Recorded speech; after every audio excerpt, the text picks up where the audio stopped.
What do you mean by happiness? Well, I don't want to engage myself in abstract talking, but well, to me, happiness is rather a state of mind than a condition of circumstances. So I think it is necessary for us, regardless of circumstances, to acquire a certain state of mind with which you can enjoy the circumstances, and you can find peace in your personal contact with God and with nature and with the simple and heartwarming love with your neighbors. What do you think prejudice is? When a person loses track of the dignity of the human soul and begins to judge others not on the basis of their being persons, but on the basis of race, creed, economic status, that is prejudice. First of all, I ought to tell you what God means to me. All right. Well, to me, God is a sort of, well, I'm afraid he's a sort of big brother. He's a crutch on which I can lean when I feel weak, or a crutch which I don't really need when I feel strong. I usually pray when I'm in a moment of need. For instance, when I went to the American Embassy for my interview to see if I could come here, I went into a church and I prayed. I needn't have been a church, but I prayed then. Is this general? Is this why one prays? Well, I think I agree with what Johnny says.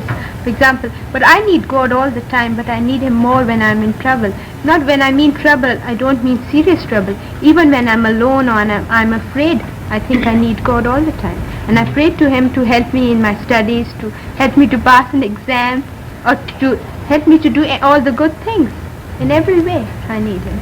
I think I do the same thing. I go to a temple or any place of worship just before my exams, and I sort of feel that God has too many things to bother about, and if I go asking him for things daily, he's got one more person to burden with. But just when I need something and when I feel that I need his help and I've got something to lean on, it's only then that I really ask him to help me.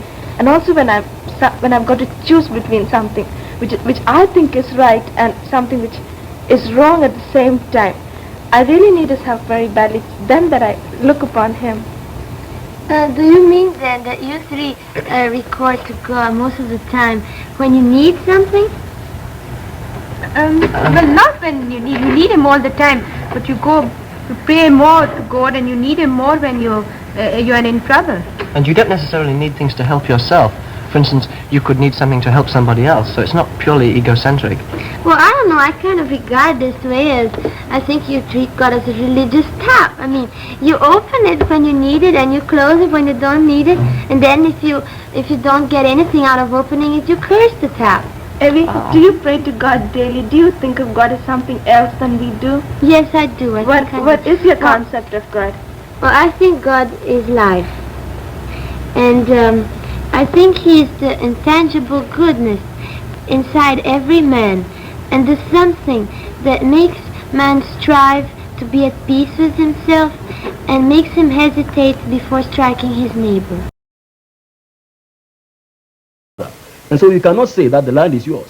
Everybody knows that Africa is for Africans. And when we think of Africans, we think of blacks. That's how I know. Well, just to give you a short policy, you are using the policy of aggressors that the land, the earth belongs to everybody, and the one that is powerful rules the part of the world which is owned by the others. That's the policy that aggressors use. In my opinion, communism in the original and pure form means the absolutely best and most human and most peaceful way of living. There's only one disadvantage. I think it's too idealistic and not realizable. If the equality of living and doing of all men would be possible, the natures of all men would have to be possible. Would have to be equal too, and that's not natural because you can't find it anywhere in nature. You will always find that the strength dominates the weakness. Sometimes the communist doctrine itself is not realistic at all. Here I think of the neglect of the fact that people cannot do without religion. You will find again and again in human history that the destruction of religion meant the destruction of a whole circle of culture and meant the destruction and the end of a people. Here I think, for example, of the Mayas in South America. I think of Greece after the Hellenism. I think of the Roman Empire, and at last I think of Germany under Hitler's regime. Because we cannot measure doing and living by ourselves. Men are always changing, and I think that we need a greater scale and an everlasting scale. Another complaint I have to make is, if a system is really true and good, it doesn't need to be forced on other people.